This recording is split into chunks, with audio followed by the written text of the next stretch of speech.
يعطيكم العافية. رجعت لكم من جديد بإشي جديد، بإشي حلو، إشي رائع. راح نعمل معاكم كوكيز، الكوكيز بالشوكولاتة. بس قبل ما نبدأ لا تنسونا من دعمكم واشتراككم وتفعيل الجرس يصلكم كل إشي جديد، إشي رائع.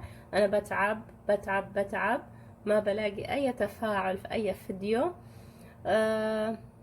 وأرجو أنكم تدعمونا، الله يسعدكم. راح نبلش بالمقادير. مقاديرنا كتير حلوة، كتير سهلة.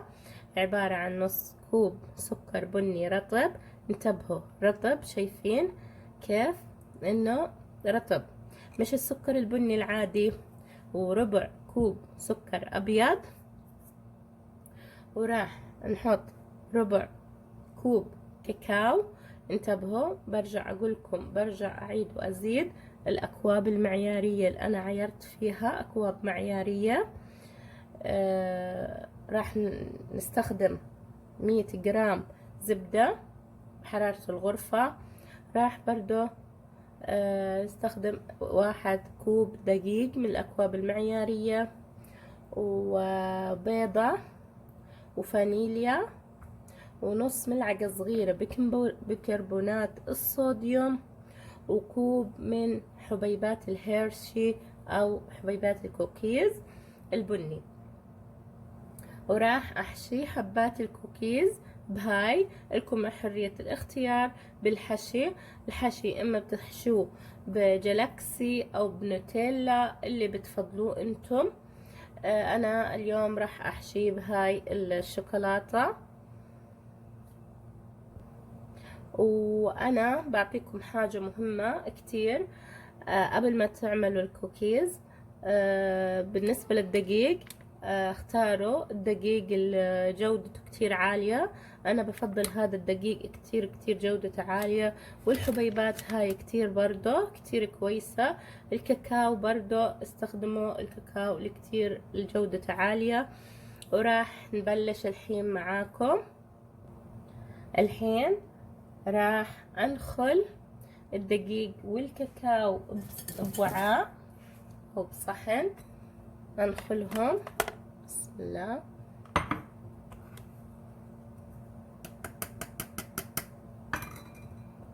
هيك نخلت الكاكاو والدقيق، وهذا سر من أسرار نجاح الكوكيز.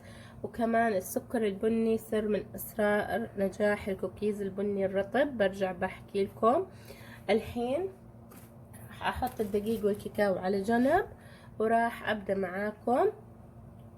نحط السكر البني والسكر الأبيض مع بعض، واحط الزبدة كمان، انزلها معاهم، واضربها بالمضرب لما تصير كريمية. هيك صار القوام الكريمي.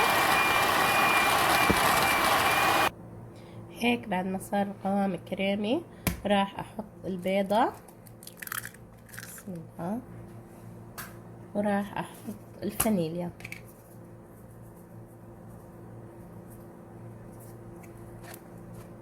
قرابة ملعقة صغيرة الفانيليا. وراح ابدأ بالخطأ بهاي الطريقة.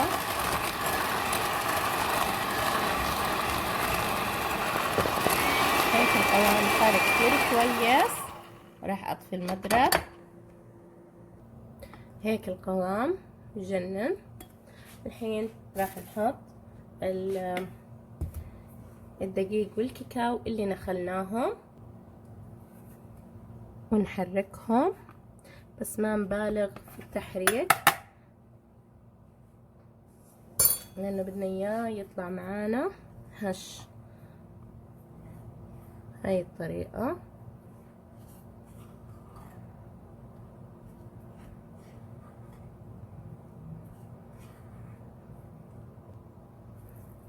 هيك شايفين قوام العجينة كيف كتير بجنن، ما بلزق باليد. راح الحين احط حبيبات الهيرشي. الحين احلى حاجة في الكوكيز وضع شوكولاتة الكوكيز الهيرشي. وراح نقلبهم كمان، وما نبالغ بالعجن، بس تقلبتين وخلاص. انا هيك قلبتهم، وراح الحين ابدأ اقطعهم على ورقة زبدة، او اذا شوكولاتة الهيرشي المتوفرة عندكم لونها ابيض بكون افضل. انا مش متوفر عندي لون بني.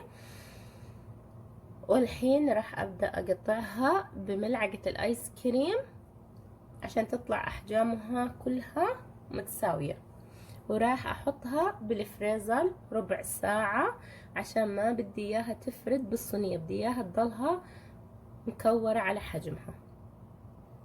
معلش نسيت احكي لكم، حطيت الكربونات ملعقة صغيرة مع الدقيق، نسيت احكي لكم حطوها مع الدقيق وعجنوها مع الدقيق وحركوها مع الدقيق.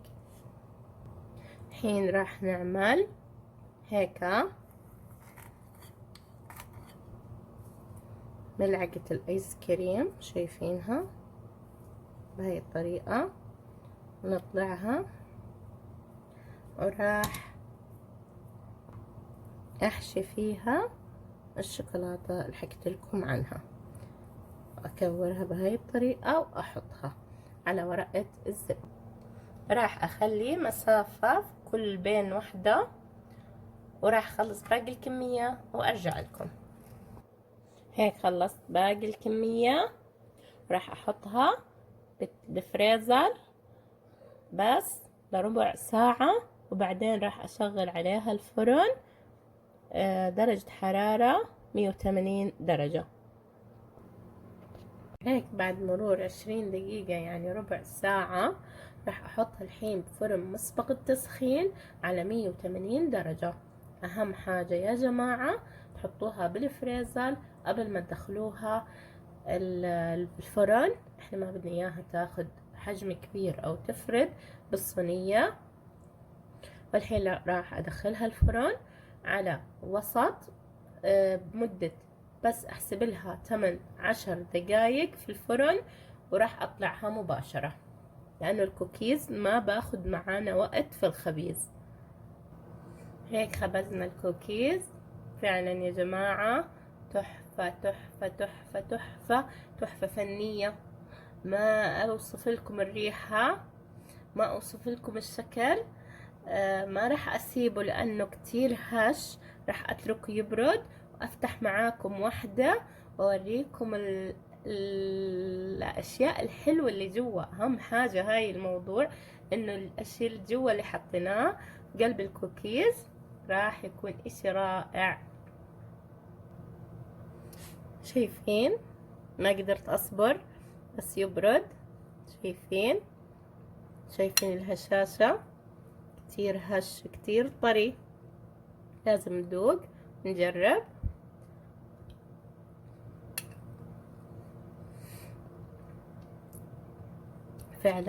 فعلا يفوز فعلا يستاهل التجربة. يعني من كتر ما هو هش وطري ما بتقدروا تبلعوه صراحة.